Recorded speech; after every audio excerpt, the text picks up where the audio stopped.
Euzu billahi mineşşeytanirracim. Bismillahirrahmanirrahim. Elhamdülillahi rabbil alamin. Ves salatu vesselamu ala seyyidina Muhammedin ve ala alihi ve sahbihi ecmaîn. Mevla Muhammed Said var ol. Allah Celle Celaluhu gani gani rahmet eylesin. Mekanı cennet olsun. Allah Celle Celaluhu makamını âli eylesin. Bizi de onun ecrinden, mükafatından mahrum bırakmasın. Mevla Muhammed Said ile biz Bismil'de tanıştık. O zaman ben Bismil'deydim. Bismil'de yine görevliydim, imamdım, resmi imamlık yapıyordum. O zaman ara sıra Bismil'e gelip gidiyordu. Bazen bana misafir kalıyordu. Yani geceleri bana misafir kalıyordu. O şekilde bizim tanışma fırsatımız oldu. Mevla Muhammed Said kendini İslam davasına adayan nadir şahsiyetlerdendir. Gerçekten Allah Celle Celaluhu Kur'an-ı Kerim'de buyuruyor: Estaizu billah. Minel mu'minine ricalun sadakû ma ahadullahi aleyh.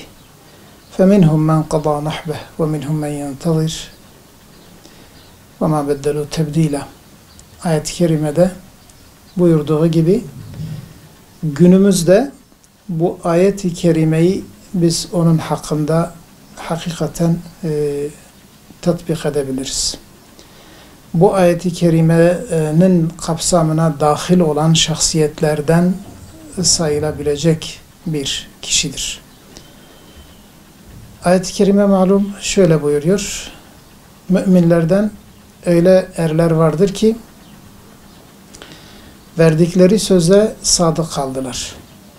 Yani Allah ile sözleştikleri şeyde sadık kalmışlardır. Yani kimisi bu konuda kurbanını vermiştir ve kendi hedefine ulaşmıştır. Kimisi de beklemektedir. Hiçbir şekilde sözlerini değiştirmemişler, geri adım atmamışlardır. O da bu insanlardandır gerçekten. Benim tanıdığım kadarıyla bunu söyleyebilirim rahatlıkla.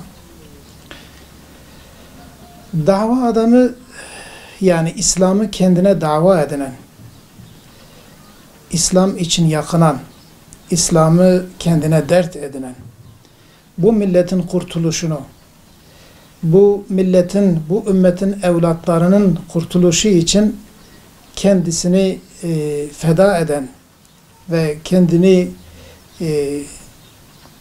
adayan bu insanlardan birisidir. Gerçekten çok fedakarlık yaptı. Bir dava adamını dava adamı yapan zaten fedakarlıktır. Her şeyden önce fedakarlıktır ve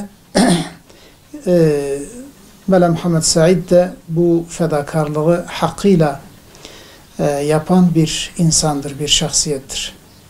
Yani bu konuda kendi ailesini, çocuklarını, hanımını, servetini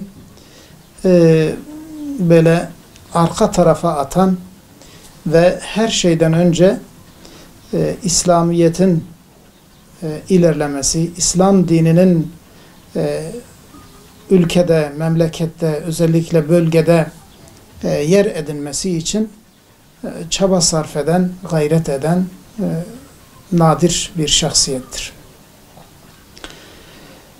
Tabii ki geliyordu mesela, haftalarca eve uğramazdı. Ve eve uğramadığı bu süreç içinde sürekli böyle Müslümanlarla, dava arkadaşlarıyla bir araya gelir. Neler yapabiliriz? İslam'ın ilerlemesi, İslam'ın bu Müslüman nesil tarafından benimsenip yaşanması için daha nasıl çalışabiliriz, neler yapabiliriz gibi konular üzerinde istişarelerde bulunur ve bunun üzerinde fikir yürütür ve geliştirmeye çalışıyordu. Bir dava adamının özelliklerinden bir tanesi, çok önemlisi, azim ve kararlılıktır. Bunu da biz gerçekten bu zatta rahat bir şekilde görüyoruz. Yani ciddi bir azim, ciddi bir kararlılık onda görüyorduk. Kesinlikle mesela bir korku veyahut da etrafın düşman kesilmesi, özellikle o zaman malumdur, yani sol fikirler daha revaçtaydı. Özellikle memleketimizdeki bu örgüt gerçekten çok baskı yaptığı halde ve birçok mesela eziyetler gördüğü halde hiçbir zaman bu davasından, kararından vazgeçmezdi ve o vazgeçmek düşünülmezdi bile. Yani onu biz görüyorduk. Tabi aynı zamanda ilim ehliydi Mela Muhammed Said. Yani ilminden güzel bir şekilde istifade etmiş. Yani ilmini anlayanlardan bir şahsiyettir. Malumdur, memlekette, ülkede okuyan çok kişi vardır. Medrese ilimlerini okuyan çok kişi vardır. Fakat bunlardan ilminden istifade eden az kişi vardır. İşte bu zat bu ilmini iyi öğrenmiş ve ilminden istifade etmiş ve ilmini hayatına tatbik eden bir şahsiyettir. Böyle bir ilim adamıdır. Ve bu ilmini aynı zamanda hem hayatına aktarıyor hem de beraberindeki arkadaşlarına da aynı şekilde aktarıyordu. Hatta bir müddet cezaevinde kaldı, birkaç yıl. O cezaevinde kaldığı süreç içinde de birçok icazetler verdi. Orada beraber kaldığı insanlara, oradaki arkadaşlarına bu ilmi tedrisatı da yaptı ve nihayete kadar bizim bölgemizde okunan şekliyle, yani ta baştan sona kadar, nihayete kadar okunan medrese ilimlerini onlara ders verdi ve icazetlerini de verdi ve gerçekten de kaliteli şahsiyetler de yetiştirdi. Mela Muhammed Said'in çabaları çoktur. Gerçekten hem dava yönünden, hem teşkilat yönünden, hem İslami siyaset açısından, hem İslami ilimler açısından bu halka çok faydası dokunmuştur ve İslam davasına çok güzel etkileri, tesirleri olmuştur. Yani bizim bu şekilde tanışıklığımız oldu. Hem cezaevinde bir miktar beraberliğimiz olmuştur, hem Bismil'de beraberliğimiz olmuştur.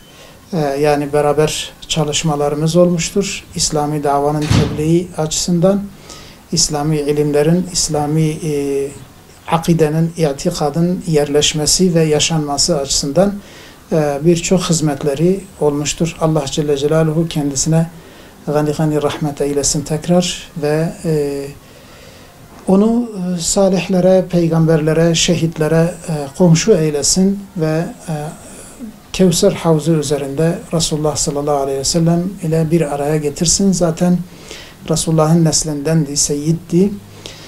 İnşallah o siyadetini de hakkıyla yerine getirmiştir. Gençler üzerinde gerçekten etkili bir çalışması vardı. Özellikle gençlerle diyaloğu çok güzeldi. Onları, yani gençleri etkileyecek, onları tesir altında bırakacak güzel muameleleri oluyordu. Dolayısıyla yani bu milletin, bu ümmetin geleceğinin gençler olduğuna inanan bir insandı. Onun için mesela daha çok gençler üzerinde çalışmanın yapılması, onlara İslam'ın götürülmesi, İslami hakikatlerin, İslami inançların onlara sağlam bir şekilde ulaştırılması üzerinde duruyordu. Böylece tabii etrafında gençler de pervane gibi dönüyordu. Çünkü güzel hem onun sadakatinden, onun samimiyetinden, etkili çalışmalarından, samimi çalışmalarını gören o gençler bundan etkilenip yani ciddi bir şekilde onun etrafında kenetleniyorlardı. Dolayısıyla her gittiği yerde oranın gençleriyle tanışır. Özellikle İslam'a yatkın olan, İslami hassasiyeti olan gençleri bir araya getirir, onlara sohbetler yapardı ve İslam'ı nasıl kendi arkadaşlarına, etraflarına nasıl ulaştıracaklar, nasıl tebliğ edecekler, yöntemler nasıl olmalıdır, nasıl daha güzel bir şekilde bu işi geliştiririz diye onun üzerinde sohbetler yapar, konuşmalar yapar, çalışmalar yapardı. Tabi bu işi yaparken epey sıkıntılar çekti yani. Yani bu sıkıntılardan birisi zaten ailesinden uzak kalmaktı. Çünkü yani ailesini her yere götüremezdi ve o kadar uzun sürede beraberinde gezdiremezdi. Bundan dolayı tek başına geziyordu, yani memleketin her tarafını geziyordu. O gençlerle bir araya gelip onlarla bu sohbetleri yapardı ve bu çalışma noktasındaki şeylerini, özellikle taktiklerini onlara aktarıyordu. Güzel bir çalışma oldu. Tabii ki gördüğü eziyetlerden bir tanesi de mesela maddi sıkıntıydı elbette. Çünkü bu davaya kendini adayan bir insan çalışamaz. Yeteri kadar çalışamaz. Başka bir gelir de yoktur. Yani çok cüz'i bir gelirleri vardı. Onların daha önce bir kitap evleri vardı. Zaten o da bu süreç içinde kapandı. Dolayısıyla sıkıntısı çok maddi taraftan da oldu yani. İyi ki mesela onların kendi mülkiyeti olan bir evleri vardı. Yani kendi kardeşleriyle o evde kalıyorlardı. Zaten birbirinden de ayrılmamışlardı, ayrılamazlardı da. Yani orada beraber bir müddet kaldılar. Daha sonra tabi bilahare her birisi başka bir ilçeye giderek birbirlerinden ayrıldılar.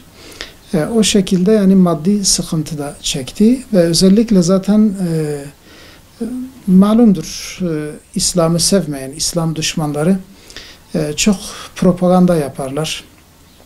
Onun aleyhinde de çok böyle ciddi propagandalar yapıldı, iftiralar yapıldı. Bu iftiralardan dolayı da zaten yakalandığı zaman çok ciddi bir şekilde işkence çekti. O 2000 sürecinde yakalandığı zaman bizim duyduğumuz kadarıyla tabii onu görenler söylüyorlar. Yani ayakta duramayacak kadar işkence görmüş ve bünyesi çok zayıf düşmüş. Yani hatta yani ölüm bile, yani ölebilecek duruma gelmiş. Allah Celle Celaluhu eceli getirmezse tabii ki insan ölmez. O şekilde, yoksa onun çektiği, gördüğü işkenceler dayanılmaz boyutlardaydı. Bunlar tabii hepsi yapılan iftiralardan dolayı ve tahminler üzere kendisini konuşturmak istiyorlar. Tabii ki o da yani o konuşmayı yapmadığı için, onların istediği şekilde söylemediği için bu işkenceleri görmüştür. Ve gerçekten gençlerin ondan aldığı çok dersler vardır. Hem hayatından, hem fedakarlığından, hem sohbetlerinden, hem siyasi görüşünden, hem de teşkilati, yani bir Müslüman nasıl hareket eder, o konuda nasıl bir araya gelir, nasıl bir birlik oluşturur, küfre karşı, İslam düşmanlarına karşı nasıl bir hareket içinde olmalıdır gibi o konuda, o teşkilat meselesinde gerçekten güzel eserleri olmuştur gençler üzerinde.